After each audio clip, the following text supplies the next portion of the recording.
in a pub. You never knew you might bump into. Well, don't worry. The flat's no problem. Right.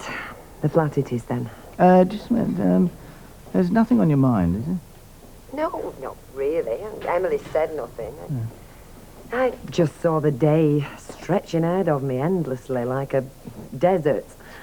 No Ken at lunchtime. It's not my shop day. Uncle Albert's gone to visit one of his pals. No Tracy till school finishes. And, well, let's face it. You've spoilt me for housework, haven't you? Hi. Anyway, I'll have to go now, Mum. Ken's here for his coffee. I'll give you a ring next week. Bye, love.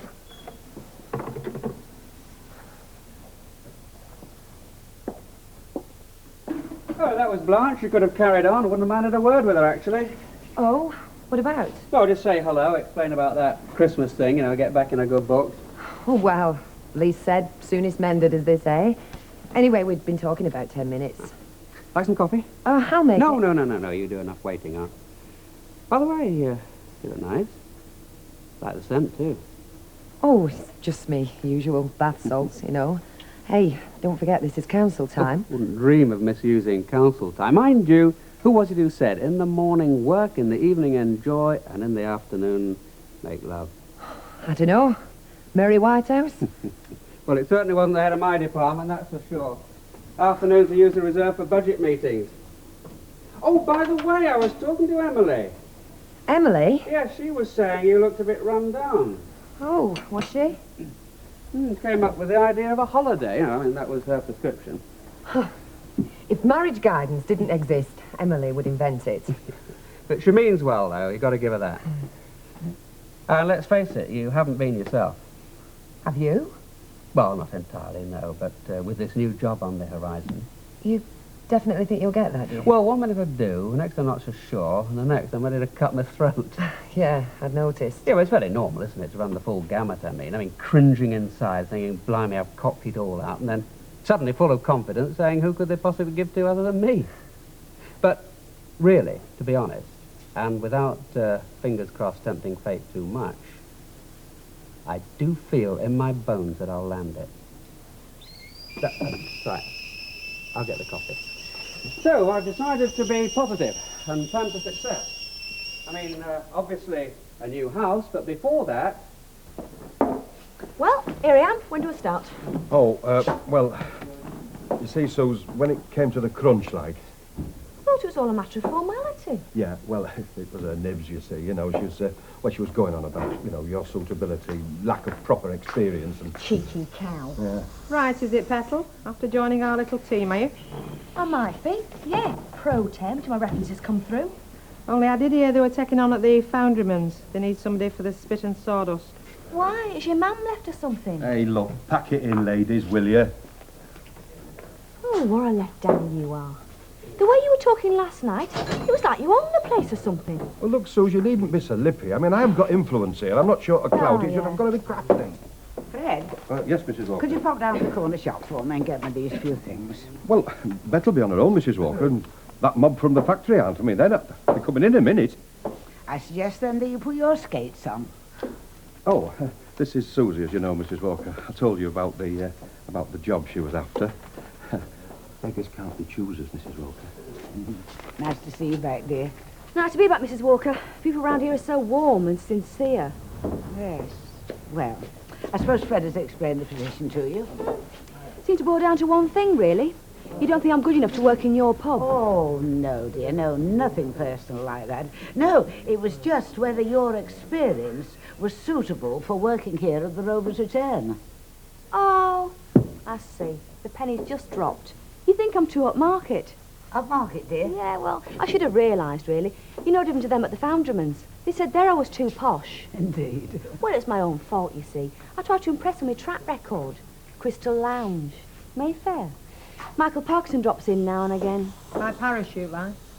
And then I went on to say about me time at the Hilton Hotel. Can you imagine, to the man at the Foundryman's? He, lovey, said, we don't get much of Michael Parkinson in here. I don't suppose you do either, really. Used to get Des O'Connor, but we had to ban him. Susie, dear, just a minute. Now, as it so happens, it never occurred to us for one moment that you being upmarket, as you put it, had anything to do with our requirements. Oh, well, that's nice to know. Which, I may say, dear, are very, very different to those in favour of the Foundryman's Arms. Well, you'll know more about the Foundryman than I do. Anyhow, the point is that I thought you'd had no experience whatever in the licensed trade. But now, of course, you've put my mind clear on that point. And as we're short-staffed, I'm going to alter my opinion and ask you to do a trial period starting at, say, 6 o'clock this evening.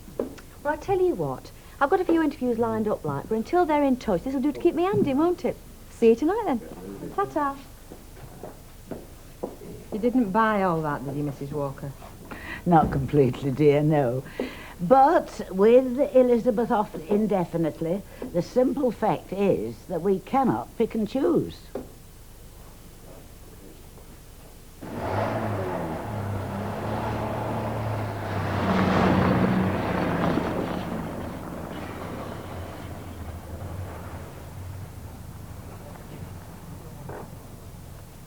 Hi, Fred. Hey, what's all this, Brian? You worked a right flanker, you, haven't you? What do you mean, flanker? I mean a stroke, don't I? I mean, if this is Annie Walker's car, I've never seen it. Bang on the button, Fred. It's Annie Walker's Rover. Well, that's what I'm saying. You've worked a flanker with knobs on, you are. I mean, well, look at it. New wing, quick respray, few bits and bobs from the scrapyard. Ah, heck, you're working a right racket, you are. You and the insurance people. Racket? Come off it, Fred. I made a deal with them. Scrap value plus parts. I put it on the road, that's all. But face value's no different. Well, I'll tell you what, Sunshine. If you ever come across another little number like this, just give us a tinkle, will you? Hey, I mean it. Hey, it's not bad. I'm very impressed. Feel like a queen sat in it. Took Nicky to play school, they were all staring. I've got a brew on. Mind you, I'm not so sure whether we should ask your chauffeur or not. I think that's the kettle. It's Fairclough in. Yeah, I expect so. Won't be a minute. Look, I know he's worked one on you. I mean, you fixed his car and now he won't do your roof, right? But if I was you, I'd just keep my distance. Send him a note or something like that. Dad, I know he's your neighbour, but I could be sending letters from now till next flaming Christmas.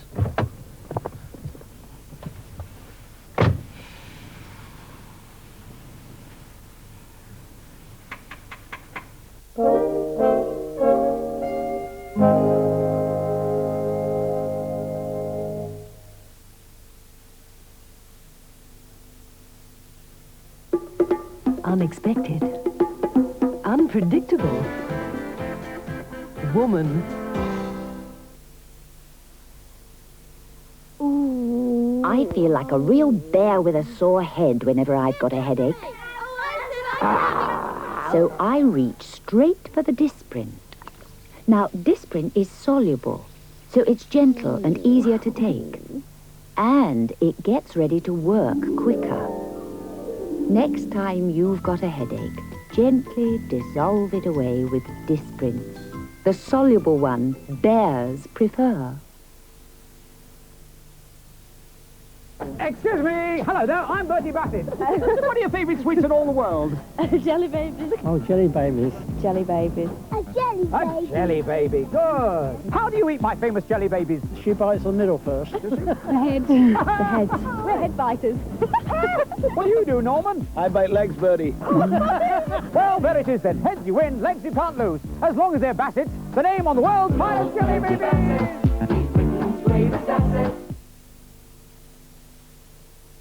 Pint of lager, was it?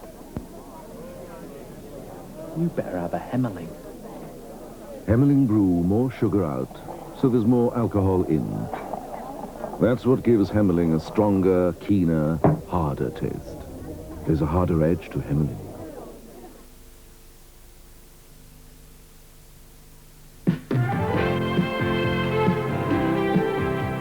My bank's just about everywhere. With my checkbook, I can even get cash on Saturday mornings. It's so easy.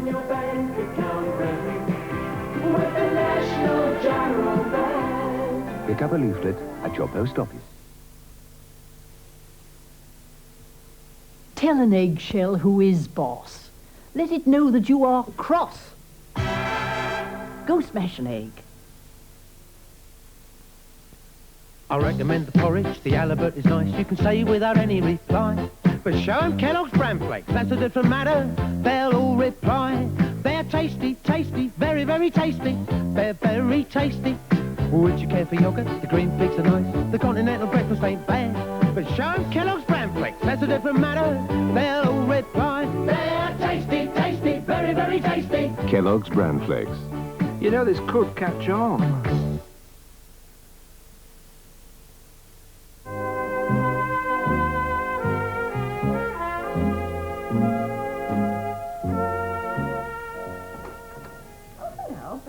Mavis, I just want to word with him, actually, if it's convenient. Oh, it's just having his dinner now. I've just popped in because Rita were busy with the traveller and he can't do a thing for himself, you know. Len! Can't even have me flaming dinner in peace. Brian to see you. Blind O'Reilly, couldn't you tell him I was out? It'll be about the flaming roof. Well, come in, Brian. And wipe your feet and all. How do you do? Sit down. That's okay. I feel better stood, tell you the truth. Oh, I gather this isn't a social call. Not exactly. Oh, what is it then, pistols at dawn? I don't go much on pistols myself.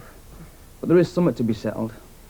Is the backyard big enough then? I beg your pardon. Oh, we got a hard knock here. It's come for a showdown, haven't you? Listen, Len. The only reason I'm here is to work out something sensible over this money you owe. I reckon I owe you nout. You owe me 84 quid for work done on your van. And you flaming well know you do. Not in my arithmetic. I've totaled it up. You've had a battery, you've had spark plugs, you've had an air filter. You've done some jobs for me, I've done some jobs for you. We're just about level. Oh, come off it, I'm way behind. I spent money on your van, and as soon as my roof springs a leak, you don't want to know. We ended up level pegging. I'm 84 quid adrift, and I've got to find it, haven't I? I've got this bloke fixing the roof, now he wants paying. I'll tell you, and I'll tell you for the last time, I don't owe you a penny. You owe me 84 quid, and I'm billing you for it. There it is, invoiced, itemised. You reckon I owe you your money? All right. Take it out of me hide, if you think you can. Or take me to court. And as for your bill, itemised, invoiced, well, there it is, shredded. Got copies. And don't worry. If I don't get me money by the end of the week, I'll sue for it, no danger. You do that. And in the meantime, I'm having my dinner. So there's the door. And the next time I see you, I hope it'll be in flaming court. Jumped up, little Burke. Well, of course, I can't comment.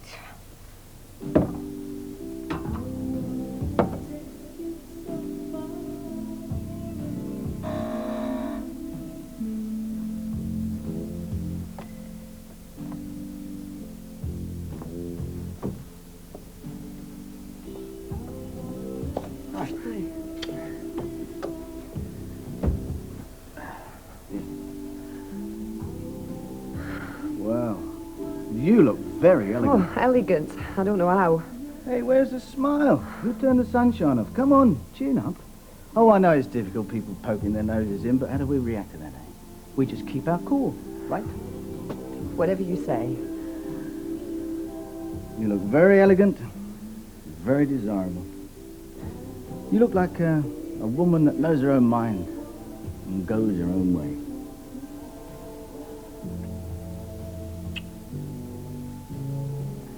Sit down there and stay there.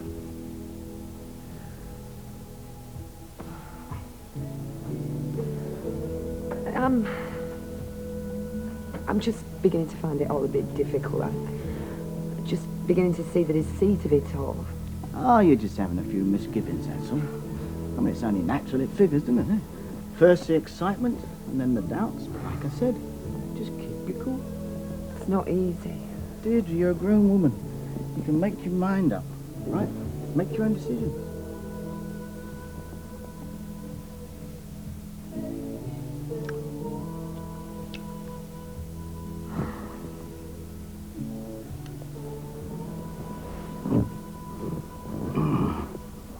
Oh,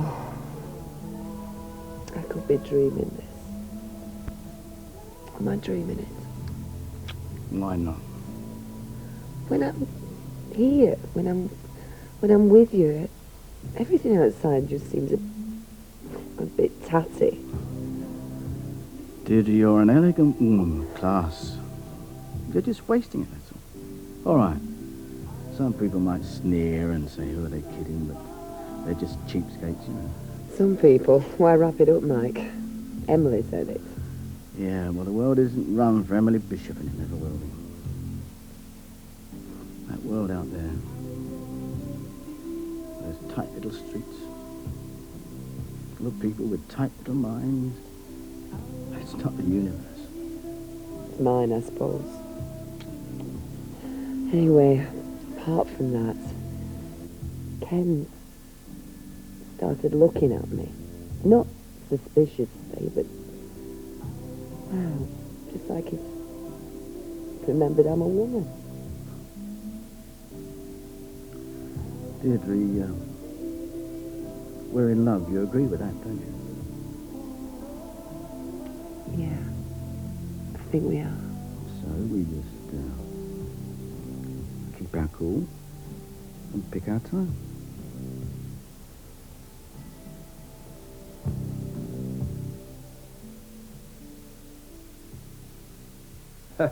One word from my lad away. About time we had a bit of decent talent behind this bar. You know something, kid? I reckon Fred fancies you. Hey, just watch you, Lynch. Only question is, do you fancy him? Not a lot. Well, it's marvellous, isn't it? I tried to do people a favour, pull a few strings, and what do I get? I've just been sent up. Mind you, he did have a wig once. It looked quite fetching. Well, a wig, a Ferrari, Swiss bank account. Hey, Fred. Hold still. What's that? What? Is it a fly, or could it be woodworm? Oh, yeah, very comical, Lynch. Leave him alone. If you want to molest a defenceless man, come round here and molest me. I'm a walkover. I'm only trying to shorten the dole queues, lend me, that's all. If you wanted a job done, you should have come to me. I'd have had you there tickling the old typewriter keys. Ask him what he'd have been tickling. Hey. I do, Len. I do, Bert. If that's for Len, love, I'll get it. No, it's all right. I'll buy my own. Thank you very much. A pint of bitter, thanks. Come on, don't be like that. It's not like you to be cranky, is it? What do you mean, cranky? Well, all this bother between you and our Brian, you know. Leave it, Dad. Yeah, it's good advice, huh? Look, why don't we just sit down and discuss it? Talk it over, you know. All right. Are you stopping in here? No, I'm just having one before me tea, I'm not. And what about after your tea? You coming back in here?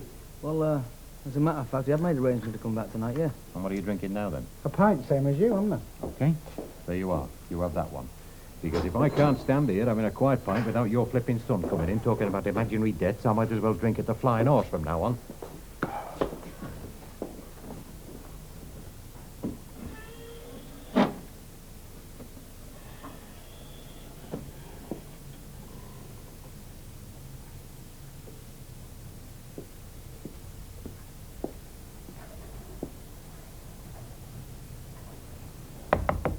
Come in if you've got no home to go to.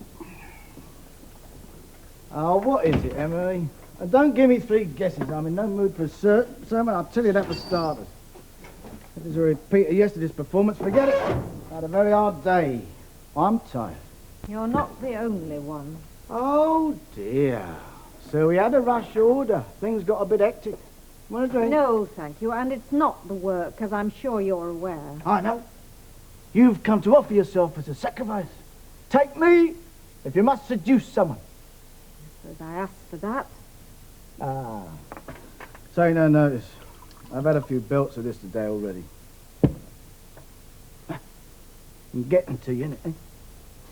Been, what's it called? Privy? Yeah, that's it. Privy to our guilty secret. Getting on your nerves, is it? Is that so extraordinary? I mean, the girls all sense that I know something. They're constantly pumping me. There's constant speculation and the usual smut, which, knowing what I know and knowing the person involved, I'm beginning to find unbearable. Ah, flaming comedians. Quite frankly, it's got to the point where I feel I can no longer work here if this situation persists. And I'm convinced that if you left Deirdre alone, if you allowed her to consider for one moment... Do you think it's that frivolous? The situation, Mrs. Bishop, will persist. And if that's how you feel, you can quit any time you like. Now, if you don't mind, I want to be left alone.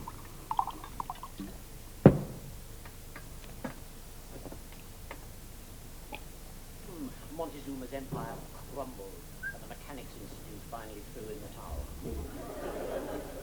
whatever else. Hi. Ah, domesticity, the fireside. Can't beat it on a cold winter's evening. Hello. Is the sweetheart then? Just nipping down to the sandwich box. Sorry I'm late, love. But the meeting just went on and on. And then I was invited out for a drink by the Director of Social Services, no less, obviously sizing him up as a possible deputy. I'll get you something to eat. No hurry. No, it's no hurry. Actually, I think I scored a few points. I mean, it must be the gin and tonic speaking, but I think I made the right noises. Oh, well, glad you had a good day anyway. Good. How was yours?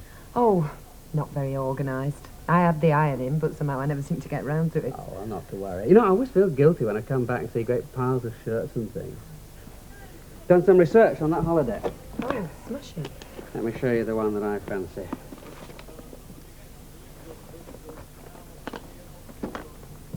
I think we're fooling ourselves, aren't we, Ken? In what sense? Well, Uncle Albert, we can't leave him. Why not? He can go to Beatty. They don't get on. All right, he can stay here, and we can arrange for Beatty to pop in every so often. I mean, she's his daughter. She should do something. Well, you probably find she's got holidays arranged herself.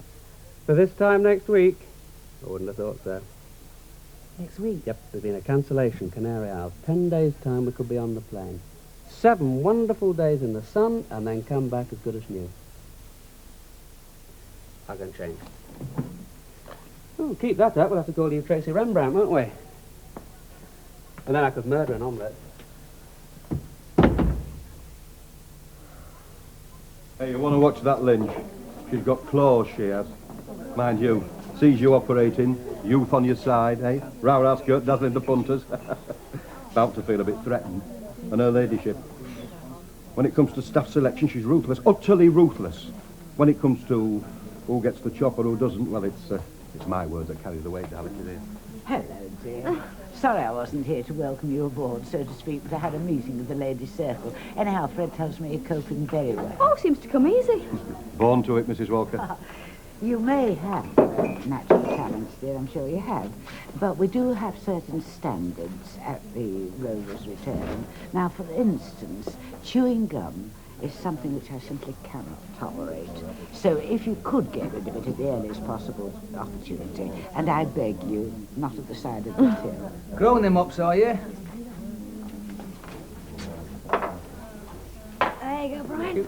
Well, next order, get Gail a cocktail. Yankee screwdriver's a favourite. Show Frosty Face some expertise on the shaker. Mr. and Mrs. Tilsley Jr., how nice to see you. And I hear my car's on the road. Yes, that's right. It's not the same as it was, though, but I think they'll get another couple of years out of it yet. Well, it certainly turned a few heads down the precinct this afternoon. Mind you, it's up for sale, so if you'd like to buy it back.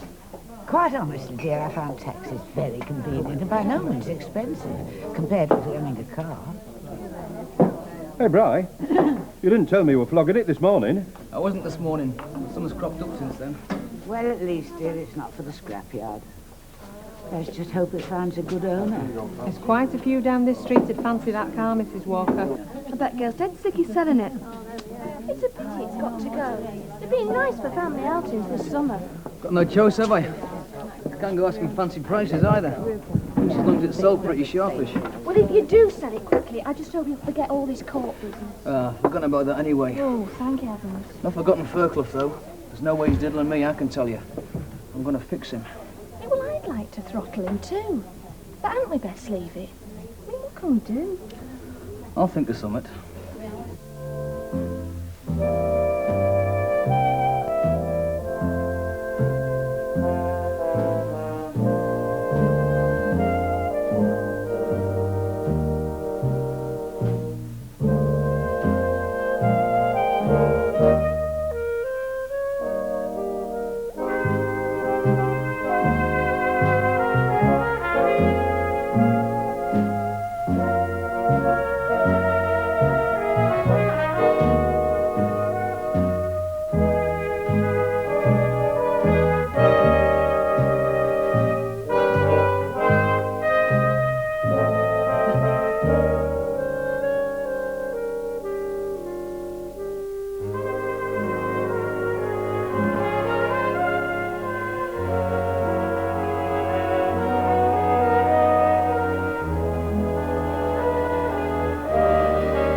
On Channel 4, Leicester play Kingston in tonight's basketball game. Here on Yorkshire Television, that master of impersonation Mike Yarwood puts in several appearances very shortly.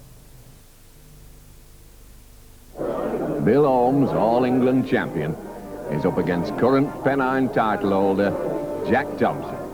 Living legends on dummy circuit, these two. And they're off. Front room through first bend and second.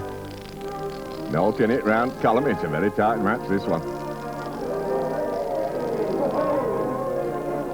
Oh, grand formation play. Crowd will appreciate that. Jack's first set up. Oh, and he's played an ace. Over to Bill. And he's replied with a bunch of croissants. Well done, lad. But Jack's away again. And he's drawn himself a pint of trophy. Grand stuff. Back to Bill. Oh, he's pulled up a ball and skittles leak. Jack's under pressure. But wait on. All Bill's dummies have been left standing. Jack's away now. And oh, Peacock, what a finale. Now, title's won. Jack shows he's as expert on tippling as he is on toppling. He likes a brew with fine head and good body. Like any great champion, he's only happy when he's holding trophy. Trophy best. Head and body above the rest.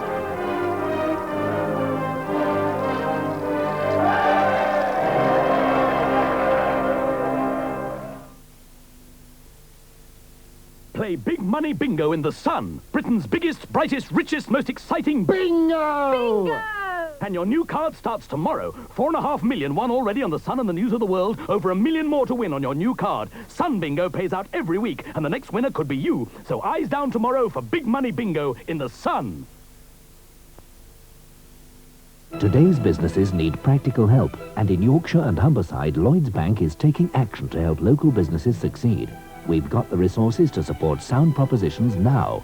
We've got money for working capital, for new ideas, for new plant, for equipment. In Yorkshire and Humberside, Lloyds Bank branches are already helping thousands of businesses and want to help still more. See your local manager and get action to help you succeed. Marathon is one of those that's most satisfying. A marathon's a winner every time. The more satisfying. Well, it's nuts, nugget, milk, chocolate. In between meals, it's fantastic. It satisfies me between meals. Nougat and caramel, packed with peanuts, all covered in delicious milk chocolate.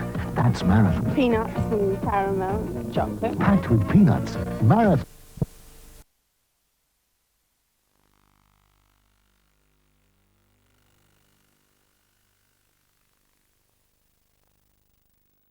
Counting the rings. Nice one, Timothy.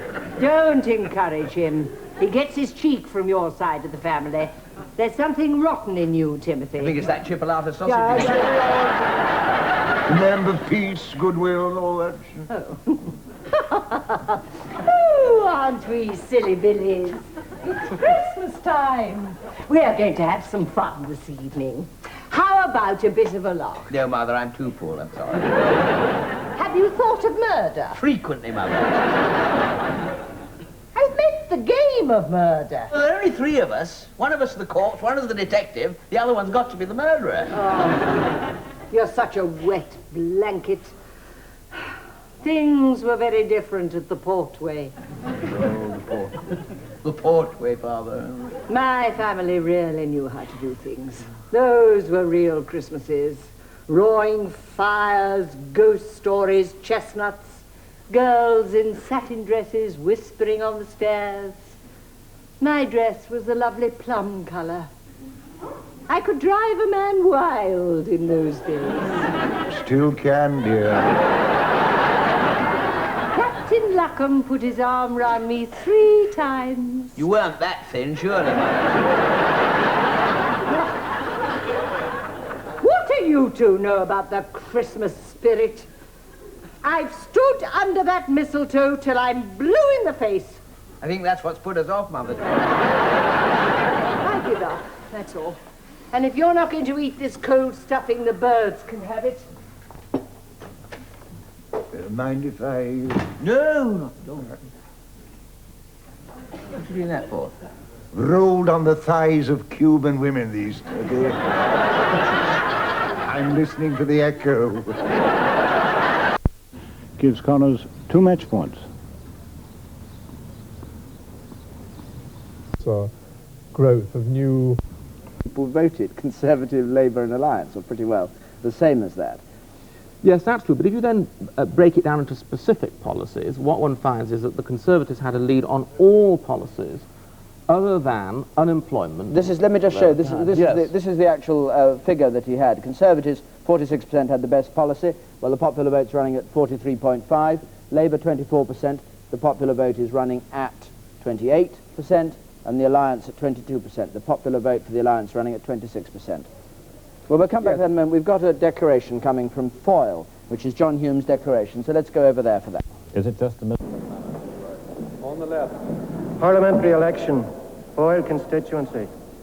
I, Cecil McCaig, being the Deputy Returning Officer for constituency above mentioned, hereby give notice that the total number of votes given for each candidate at the election was as follows. Campbell Gregory Ale, 1-5. And I saw overnight the number of trade unionists. 2-4. Play against to service in the world, and having done so well against it, I wouldn't think that Connors that is taking place. We have to take all of this into account. I do not. Our minister was red. As Under-mentioned person has been duly elected to serve as member for the said constituency. Hume John. So a very substantial vote for the SDLP here in Foyle. It looks like a significant increase in the SDLP vote over their performance in October. And it seems no increase, no significant change in the Sinn Féin vote. And here's John Hume. So here's John Hume's result. The son of an unemployed docker comes to the House of Commons as leader of the SDLP. He's been in the European Parliament. Run true to style. Some things do actually go agley, and we were... But the new phenomenon of this election was the alliance, driven in part by Mr. Roy Jenkins. Mr. Jenkins started out very much in the shadows. Which has nuclear weapons. Halfway through the campaign, the opinion polls had him almost sinking without trace. But he battled on gamely despite attacks from deck chair hecklers. Bloody traitor! It was trees rather than humans that threatened the other alliance leaders, whilst Birmingham railway bridges lay in wait for the unsuspecting Labour leadership. Strange entrances lay in wait for Mr. Foot too, as did a rebellious table which demonstrated decidedly right-wing tendencies. Parliament and oi! There we are. And the next thing we're going to do is to knock the government out. The Chancellor of the Exchequer, meanwhile, was out on the stump, but where was everyone? Some were busy wearing funny hats. In fact, hats had a very good campaign, as did Mr. Dennis Thatcher. When pressed. The campaign's other Dennis was meanwhile establishing that those eyebrows are real, and that he either was or wasn't Shirley MacLaine's secret Labour lover with the missing finger. Prove I'm not, see I've got all the fingers on this hand. Mr. Healy's devotion to the Italian ethnic voter knew no bounds either.